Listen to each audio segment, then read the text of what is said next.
పల్నాడు జిల్లా మాచర నియోజకవర్గం కారంపూడిలో పల్నాటి వీర ఆరాధన ఉత్సవాల్లో భాగంగా చాపకుడు కార్యక్రమంలో జనసేన సత్తెనపల్లి నియోజకవర్గ సమన్వయకర్త బొర్రా వెంకటప్పారావు పాల్గొన్నారు. ఈ సందర్భంగా ఆయన మాట్లాడుతూ పలనాటి బ్రహ్మనాయుడు ఆ రోజుల్లోనే అంటరానితనాన్ని రూపుమాపారని, పేద గొప్ప తేడాలు అని ఉండకూడదని తెలిపారన్నారు.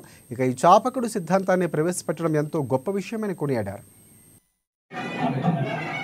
పల్నాడు ఏరియాలో జరుగుతున్న ఉత్సవాల్లో ముఖ్య ఘట్టమైన చాపకుడు కార్యక్రమానికి మమ్మల్ని అందరినీ ఆహ్వానించి ఎంతో మంచి మర్యాదలు చేసిన పూసా రామాంజనేయులు గారికి జిల్లా తరపున ఉన్న 7 సమన్వయకర్తల తరపు నుంచి కృతజ్ఞతలు తెలియజేస్తా ఉన్నాము.